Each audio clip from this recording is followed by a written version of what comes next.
Hi mga ka-baker, and for today's video, dalawang cake nga po ang ating gagawin dito. Maliliit na cake lang po yan guys, yung size po nila is 6 by 3. Pero yung isa nating cake doon is money pulling cake siya. And then yung una nating gagawin guys, ito yung ating combo na cake. Bale isang 6 by 4 lang na cake ito, and meron siyang kasamang 6 na cupcakes. Ayan guys, yung kanyang design po pala nito is unicorn, and for the baby. And yun na nga, yung ating ginamit dyan sa ating pang drip is yung white chocolate, and then nilagyan lang po natin yan ng food color. And ang ganda ng pagka-purple niya guys, no?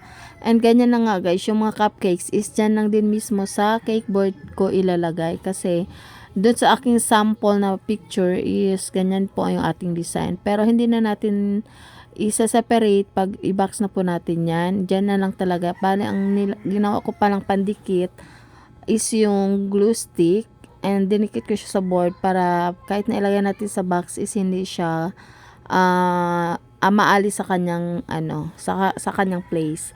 And ayan lang, nagprint lang po ako ng mga printed toppers, and then ganyan lang din guys ang kanyang finished product. Ay okay, di ba? Simple lang pero maganda siya guys. Ang price ko po pala dyan is 650, and last year ko pa po itong promo. And then yung second cake naman natin guys is money pulling cake lang dyan.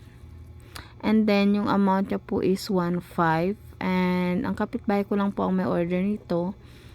At saka ang gusto niya po pala is may merong pa trill before siya lumabas yung ang cash. And sa unang hila po pala is nilagyan po natin ng greetings, yung kanyang happy birthday Mamang Nora, gano'n. Ayan guys, nakikita nyo. And tinanggal ko nga pala yan una kasi baliktad yung word. Kaya tinanggal ko na lang, and then inayos ulit. And medyo kumapal na nga pala yung ating money.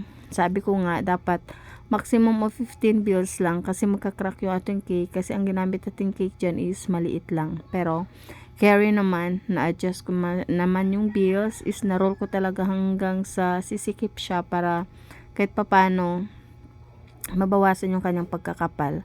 And ayan, yung design niya po pala is ano na siya guys, yung mga floral lang, yung maliliit na flower kumbaga.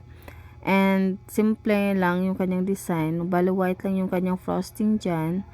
And then dinagdagan lang natin ng mga, or nagpipe lang tayo yung mga maliliit na flowers.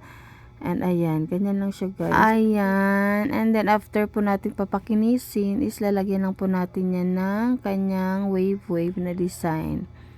And syempre lalagyan natin yan ng mga mamaya yung ganyan. Yan nga yun guys, yung design niya is papipe lang natin na parang flower, and nilalagyan natin ng mga leaves, and then additional na silver na dragées natin o yung mga pearls natin na tinatawag.